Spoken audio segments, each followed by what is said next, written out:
दीपक एक हृदयहीन रहस्यमय business tycoon अपने दादाजी के कहने पर स्नेहा से शादी कर लेता है।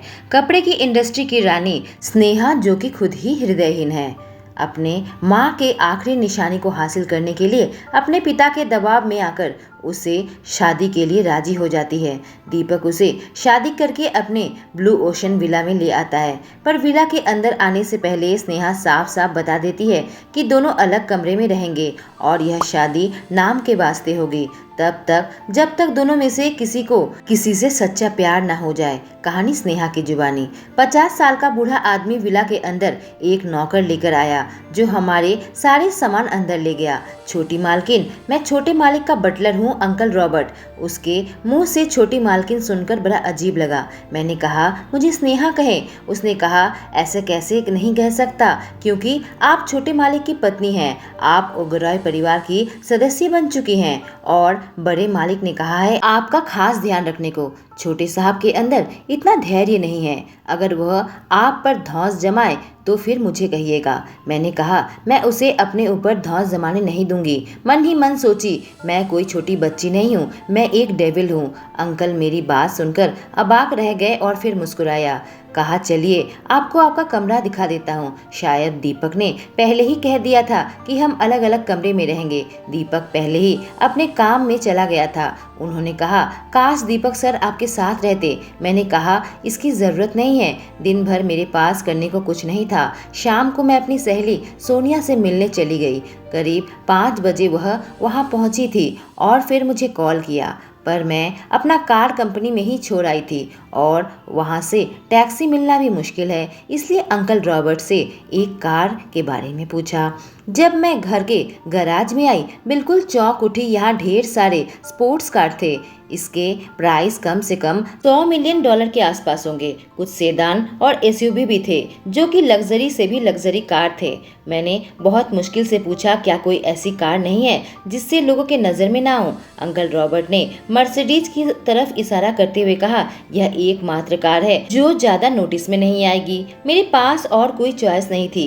इसी कार में बैठकर मुझे सोनिया से मिलने जाना था। मैं और सोनिया हाई स्कूल के क्लासमेट हैं। जब पहले साल में मिले थे तभी सोनिया मेरे पास आई थी और मुझे दही दिखाकर लालच दिखाया था कि हम अच्छे फ्रेंड बन सकते हैं। मेरी सबसे पहले सोच थी कि यह लड़की के साथ कुछ गलत है, पर जब सोनिया ने बार बार मुझे कई चीजों का लालच दिखाई तो धीरे धीरे बाद में हम दोस्त बन गए। और उसके बाद मुझे पता चला उसने मुझ पर यूं लालच इसलिए दिखाया था कि उसकी एक बड़ी शर्त लगी थी, बर्फ की रानी के साथ दोस्ती करने का, पर मैं उससे अब पीछा नहीं छुड़ा सकती थी। और इस तरह हादसे से अब हम 10 साल से अच्छे दोस्त हैं। और इस बार मैं सिटी सेंटर के बार में उससे मिलने जा रही हूँ। जैसे ही मैं वहाँ पहुँची, सोनिया मुझे देखकर हाथ हिलाए, यहाँ आ जाओ। सोनिया बहुत ही दुबली पतली और बहुत लंबी लड़की है। अगर अच्छे से बिहेव करती तो यूनिवर्सिटी की रानी बन सकती थी, लेकिन आखिरकार वह एक बहुत ही अनोखी और पागल लड़की ही बन पाई। उसने पूछा, आज तुम्हारी शादी का पहला दिन है, तुम्हारे पति के साथ सब कैसा चल रहा है? मैं अपने हस्बैंड से ज़्यादा क्लोज नहीं हूँ। मैं टोस्ट किया और अपने जूस पीते हुए कही, तो ऐसे ही नॉर्मल चल रहा है। आज वह थोड़ी देर चुपचाप रही, फिर मेरा पीठ थपथपाते हुए बोली, फिर लेट जाओ और शराब के नशे का इस्तेमाल करो, तब तुम दोनों एक दूसरे के करीब हो जाओगे जैसा तुम चाहते हो। तुम बहुत बुरी हो, मैं तुम्हें 5 मिनट के लिए नहीं जानती। कहकर मैं उससे थोड़ा सा दूर हट गई। सोनिया ने कहा, तुम अब शादीशुदा हो, तुम क्यों शर्मा रही हो? तब तक एक आदमी आ गया और उसके साथ फ्लर्ट करने लगा। सोनिया मुझे बताने लगी, देखो नशे का कमाल। तभी उस आदमी की नजर मुझ पर पड़ी। उसने कहा, तुम भी अकेली हो क्या? मैं अपने दोस्त के साथ आया हूँ, तुम चाहो तो मेरे दोस्त के साथ बात कर सकती हो। सोनिया उस आदमी के साथ घुल मिल गई थी। दोनों साथ में बैठे हुए थे और मैं अपने फ्रूट जूस से एक एक फ्रूट लेकर खा रही थी। मैं स्ट्रॉबेरी मुंह में डालने जा रही थी, तभी सोनिया ने उस आदमी की तरफ इशारा करते हुए कहा, यह विलियम है। और फिर दूसरे आदमी की तरफ इशारा करते हुए कहा, यह उसका दोस्त दानियाल है। दानियाल मेरी ओर अपना हाथ बढ़ाते हुए कहा, आपसे मिलकर खुशी हुई। मैं शांति से अपना स्ट्रॉबेरी खाया, उसके बाद हाथ मिलाकर कहा हेलो। मुझे एहसास हुआ दानियाल मेरी खूबसूरती देखकर मंत्रमुग्ध हो गया है। कहा, जब तुम इस बार में आई थी तभी मैंने तुम्हें देख लिया था, पर दुख की बात है मुझे तुम्हारा नाम नहीं मालूम था। आदमी जो कि सफेद शर्ट पहना हुआ था काफी लुभावना और साफ सुथरा लग रहा था। कोई आम इंसान होता तो कब का इसके प्यार में पड़ जाता, पर मैं बर्फ की रानी हूँ। मैंने कहा, मेरा नाम स्नेहा कपूर है। उसने कहा, तुम्हारा नाम बहुत खूबसूरत है। मुझे लगता है मैंने कहीं सुना हुआ है तुम्हारा नाम।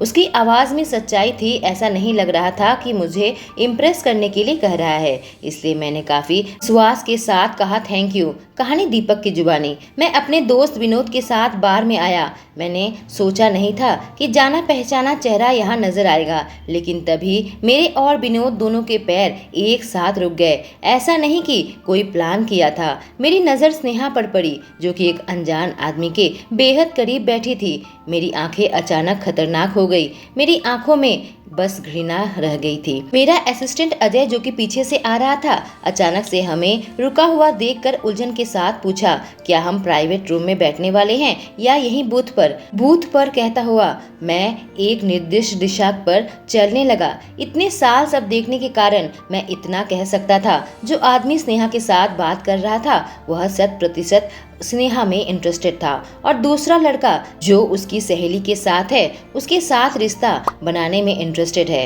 इसलिए हम जाकर चुपचाप स्नेहा के पीछे बैठ गए। हम स्नेहा के आवाज सुन रहे थे, पर स्नेहा हमें देख नहीं सकती थी। जाने क्यों मुझे एक जलन सी महसूस हुई। हालांकि मुझे इस लड़की से कभी प्यार नहीं हो सकता, पर जो भी है यह मेरी पत्नी है। कहानी स्नेहा की जुबानी। अचानक सोनिया मुझे और दानियाल को अकेला छोड़ने के लिए उठ खड़ी हुई। विलियम से पूछा क्या वह उसके साथ डांस करना चाहेगा। विलियम तो उसमें पहले से ही इंटरेस्टेड था। वह तुरंत राजी हो गया। ज्यादातर लोग डांस फ्लोर पर चले गए थे। मैं और दानियाल बुथ में रह गए थे।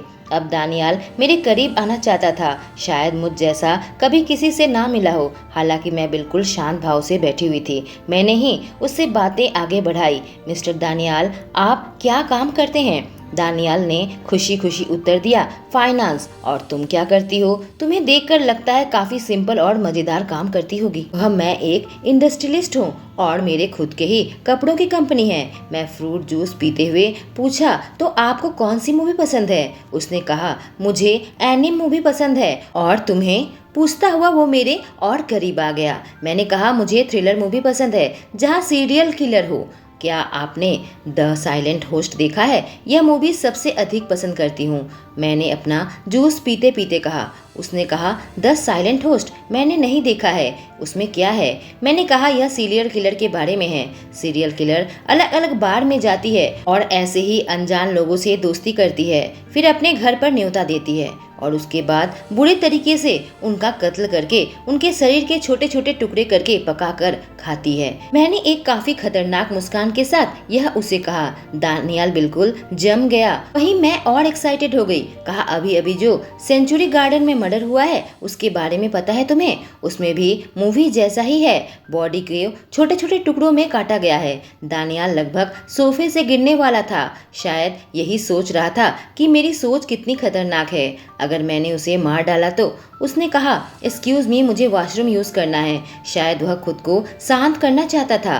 तब तक सोनिया ने मुझे देखा कि मैं अकेले बैठी हूँ। वह विलियम से छुटकारा पाकर मेरे पास आ गई। पूछा, दानियाल कहाँ है? मैंने कहा, मैंने उसे डराकर भगा दिया। शायद वह वॉशरूम गया है, पर मुझे नहीं लगता वो वापस आएगा। सोनिया समझ गई। मुझसे पूछा, तुमने वही ट्रिक अपनाया ना? मैं मुस्कुरा कर कही, मैंने तो बस उसे अपनी पसंद के बारे में बताया, खासकर मेरी फेवरेट मूवी के बारे में। उसने कहा, तुम भी ना, तुम उसके साथ जॉम्बीज के बारे में बात क्यों नहीं की? मैंने कहा, ठीक है, इसके बाद मिला तो मैं बात करूंगी। उसने कहा, स्नेहा, तुम जीता जागता मॉन्स्टर बन जाओगी। मैंने कहा, सोनिया, तुमने ही मुझे कहा था कि मैं शादीशुदा हूँ, तो मैं अपने पति के प्रति वफादार रहना चाहती हूँ। ऐसा वैसा काम नहीं कर सकती जिसे उसे धोखा देना हो। सोनिया ने कहा, चुप हो जाओ। तुम किसी के साथ बात करोगी तो प्रेग्नेंट नहीं हो जाओगी। तुम अपनी वर्जिनिटी भी उसके लिए बचा कर रखना चाहती हो जिससे प्यार करती हो।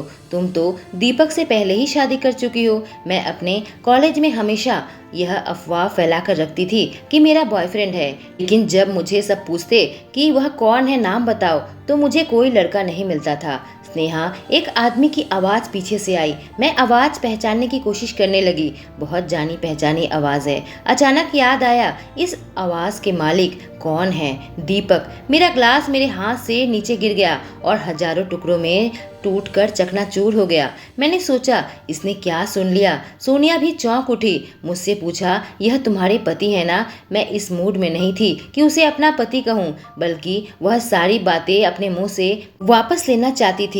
मैं अपना जीभ काटने लगी। दीपक काफी गुस्से से मेरी तरफ देखते हुए कहा, स्नेहा इधर आओ। सोनिया उसकी ओर अभिभूत होकर कहा, यह कितना कूल और हैंडसम है। दीपक के हैंडसम फेस के बस में आकर सोनिया भूल गई थी कि मैं उसकी सहेली हूँ और मुझे उसकी ओर धक्का दिया। जाओ, तुम्हारे पति तुम्हें बुला रहे हैं। इससे पहले कि मैं कोई रिएक्ट कर पाती, मैं अपना बैलेंस खो बैठी और सीधे दीपक के बाहों में गिरी। कहानी दीपक की जुबानी। अचानक से स्नेहा मेरी बाहों में आकर गिरी। वह मेरे इतने करीब थी, उसकी खुशबू एकाएक मेरे नाक में आई। ऐसा लगा मेरे दिल को कुछ गुदगुदी दे रहा हो, जो कि अभी काफी तेजी से धड़कने लगा। इससे पहले मुझे ऐसा एहसास कभी नहीं हुआ था। पूरी कोशिश करने लगा कि वह अपना संतुलन वापस पा ले और मेरे ज्यादा करीब ना आए। जैसे ही वह वापस से खड़ी हुई, उसके चेहरे में मुझे शर्म नजर आई। उसने कहा थैंक यू और मैंने उससे बड़े ठंडे तरीके से जवाब दिया, मेरे साथ चलो स्नेहा। काफी खौफ के साथ अपना सिर हिलाई। शायद उसे लगा होगा मैं गुस्से में हूँ और मैं क्या करूँगा। मैंने कहा, तो क्या तुम इसी आदमी के साथ बैठे बैठे यहाँ और बातें करोगी? तभी उसकी सहेली ने कहा, यह एक गलती है। स्नेहा दानियाल के साथ यहाँ बातें करना नहीं चाहती थी। उसने कहा था उसे समझ नहीं आ रहा तुम्हारे साथ जान पहचान कैसे करेगी। इसलिए जब मुझे दानियाल मिला, मैंने उसे कहा कि तुम एक्सपीरियंस ले लो। उसने और कोई इंटरेस्ट नहीं लिया है दानियाल में।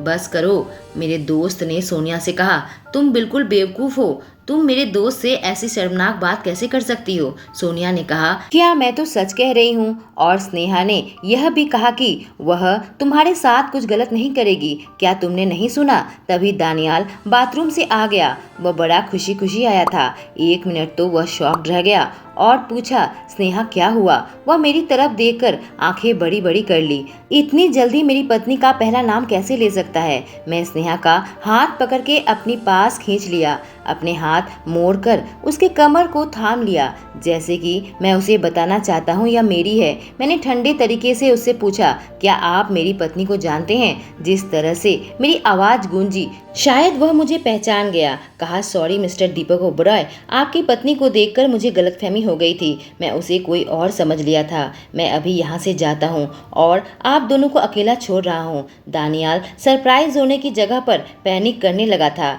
मैं एक झटके में यह जंग जीत गया था। सावन का महीना था, इसलिए ठंड नहीं थी। स्नेहा की कमर खुली हुई थी, इसलिए मैंने उसे और कस के पकड़ लिया। उसने कहा, मुझे अब छोड़ो। जब हम पार्किंग एरिया में गए, उसने कहा, मैं तुम्हारी कार चलाकर आई थी तो मैं खुद लेकर वापस जाऊंगी। मैं उसकी ओर देखकर मुस्कुराया और काफी शरीफ तरीके से उसे कहा, अगर तुम अकेले घर वापस जाओगी तो मुझसे जान पहचान कैसे बढ़ाओगी? स्नेहा के जिस हाथ में चाबी थी वह लगभग जम गई थी और उसके चेहरे से लग रहा था काफी अचरज में थी कि इतने प्यार से मैं कैसे उसके साथ बात कर रहा हूँ। मैंने उसके हाथ से चाबी लिया। मैंने अपने असिस्टेंट को दे दी। कहा, इस कार को तुम लेकर जाओगे, और उसका हाथ पकड़कर सीधे उसे पैसेंजर सीट में बैठाया और मैं ड्राइवर सीट पर बैठकर कार चलाने लगा। रास्ते भर हमारे बीच में खामोशी थी। जब मैं घर आया, मैंने पूछा, स्नेहा तुम ऐसी जगह पर कैसे गई थी? उसने काफी कॉन्फिडेंट के साथ जवाब दिया, क्या तुम भी ऐसी जगह पर थोड़ी देर पहले नहीं थे? मैं वहाँ बिजनेस के लिए गया था और मैं वहाँ किसी औरत के साथ ऐसे खुशी खुशी बात नहीं किया जैसे तुम उस आदमी के साथ बात कर रही थी।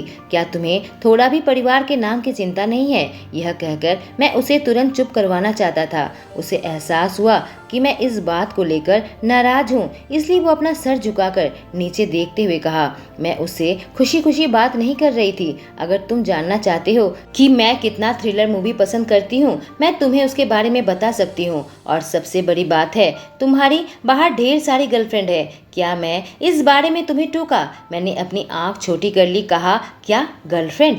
आगे एक मुस्कुराहट देकर बोला, तुम्हें कहाँ से सुना? क्यों, तुम चौंक गए क्या? स्नेहा ने कहा। मैं चिड़चिड़ाहट के साथ कहा, तुमसे किसने कह दिया? उसने कहा, मेरी आंख और कान ने कहा। मैं हर दिन न्यूज़ में देखती हूँ, उसने जवाब दिया, लेकिन मैं तुम्हारे लव अफेयर को अनदेखा करती हूँ ताकि तुम मेरी जिंदगी में दखल अंदाजी न करो। यह सुनकर एक मतलबी मुस्कुराहट मेरे चेहरे पर आ गई। मैं उसके करीब जाकर कहा, क्या तुम्हें जलन हो रही है? उसने भी एक शानदार मुस्कुराहट दी और कहा, तुम्हारा लॉजिक के हिसाब से तुम भी जलन नहीं महसूस कर रहे हो क्या? मुझे उम्मीद नहीं थी कि मेरी नई दुल्हन इतनी हाजिर जवाबी होगी। मैं फिर से मुस्कान देते हुए कहा, मिसेस ओबरॉय, बेहतर यही होगा कि आप अपने लिमिट में रहें। कहानी स्नेहा की जुबानी। शादी का पहला दिन अच्छा नहीं गया था। ऊपर से दीपक के साथ मनमुटाव के बाद मैं अपने कमरे में आ गई। सोचा नहाने से फ्रेश हो जाऊंगी। मैं अपने बाथरूम में नहा रही थी। पता नहीं चला कब मेरी आंख लग गई। वह दिन ऐसे ही बीत गया। जब अगले दिन सुबह मुझे एहसास हुआ मैं किसी अंधेरी जगह पर हूँ। हल्की सी रोशनी आ रही थी। मैं धरती पर नहीं हूँ बल्कि हवा में उड़ रही हूँ। इससे पहले कि मैं कुछ समझ पाती मुझे एहसास हुआ कोई मेरे बेहद करीब है। मैंने कहा, मैंने तुम्हें देख लिया। मैं उसके पीछे पीछे दौड़ने लगी। अभी दौड़ रही थी, उसके हाथ में चाकू था। तभी वह औरत मेरी ओर मुड़ी। कहा, मेरी राजकुमारी, बहुत दिनों तक तुमसे मुलाकात नहीं हुई। मैंने तुम्हें बहुत मिस किया। मैंने कहा, तो फिर आपने ऐसा क्यों किया? आप मुझे छोड़कर क्यों चली गई? सॉरी बेटा, मैं मजबूर थी, मैं एक डरपोक हूँ। अचानक जोर से चीख कर मेरी नींद खुली। यह तो एक सपना था। मैंने वह सपना दोबारा से देखा। मैंने अपने गालों को हाथ से छुआ। फिर से मुझे पुरानी यादें आ गई। मैंने कहा, माँ मुझे माफ़ कर दो, मैं आपके लिए कुछ नहीं कर सकी। मैं थोड़ी देर आंख बंद कर ली थी और फिर अचानक ध्यान आया मैं बाथरूम में सो गई थी। भले ही उसने मेरी मदद की, पर ऐसा मेरे साथ कैसे कर सकता है? मुझे गुस्सा आने लगा। अंकल रॉबर्ट ने ब्रेकफास्ट लगा दिया था। मैं और दीपक चुपचाप बैठे हुए थे। तभी दीपक ने कहा, राजकुमारी स्नेहा को अच्छे से नींद तो आया ना? यह सुनते ही मुझे गुस्सा आ गया। मैंने कहा, तुम मेरे कमरे में क्यों आए थे? उसने कहा, मिस स्नेहा, तुम मुझे ब्लेम कर रही हो। मैं तुम्हें कल रात ठंड से बचाया। ऐसे तुम्हें बुरा मानने की बात नहीं है। मैं तुम्हारे प्यार में कभी नहीं पड़ूंगा। उसने मुझे ताना मारा। समझता क्या है अपने आप को? मैं किसी से कम हूँ क्या? यह ख्याल मेरे दिमाग में क्यों आया? कहानी दीपक की जुबानी। कल जब हमारी बहस के बाद मैं उसके कमरे में जाकर देखा, वह कमरे के अंदर नहीं थी। मेरा दिल घबरा गया कि वह कहाँ चली गई। वैसे ही जो बार में हुआ उसकी वजह से मेरा मूड पहले से ही खराब था और हमारे बीच में बहस भी हो चुकी थी। मैंने देखा बाथरूम का दरवाजा खुला हुआ था और बाथटब में वह नहाते नहाते सो गई थी। एक पल के लिए मेरी सांस रुक गई। मैं खुद को समझाने लगा, यह तुम्हारी पत्नी है, यहाँ इसे नहीं छोड़ सकता और मेरा सीना पत्थर का है। मैं इससे प्यार नहीं कर सकता। कभी सोचा नहीं था उसे ऐसे बिन कपड़ों के देखूंगा। उसे उठाकर मैं उसके जिस्म को पोंछा और उसे कपड़े पहना दिए और फिर उसे के बेड तक लेकर गया। वह बड़े प्यार से सो रही थी और बिल्कुल अलग स्नेहा लग रही थी। मैंने उसके गाल को हल्का सा चूमा। यही वह वक्त है जब मैं उसे छू सकता हूँ। उसकी खुशबू मुझे पागल बना रही थी, पर मैं यहाँ रुक नहीं सकता। मैं उसे कंबल उड़ाकर अपने कमरे में आ गया और जब सुबह मेरे पास आई तो उसका रिएक्शन देखकर मुझे बड़ा अच्छा लग रहा था। जब मैं उससे कहा, मैं तुम्हारे प्यार में कभी नहीं पड़ूंगा, मेरी तरफ काफी ठंडी आंखों से देखी। कहा, तुम बिल्कुल बेशर्म हो, पर मैं भी किसी लड़की को भाव नहीं देती, कहकर अपनी बर्फ की रानी के अंदाज में उठकर ऑफिस की ओर रवाना हो गई। दो ठंडे इंसान जिसे कोई उनकी मर्जी के खिलाफ हाथ भी नहीं लगा सकता। एक ओर स्नेहा थी जो अपने आसपास मजबूत दीवार खड़ा कर रखी थी और दूसरी ओर दीपक जिसकी किसी के प्रति कोई जज्बात नहीं थे। क्या एक दूसरे से आकर्षित होंगे? क्या एक दूसरे के दिल को कभी समझ पाएंगे? क्या एक दूसरे से अपना सबसे बड़ा डर या दर्द बयां कर पाएंगे? जानने के लिए कहानी का अगला भाग जरूर सुनें। दोस्तों, इस कहानी का पहला एपिसोड मैं कमेंट सेक्शन में पिन कर दूंगी। Thank you.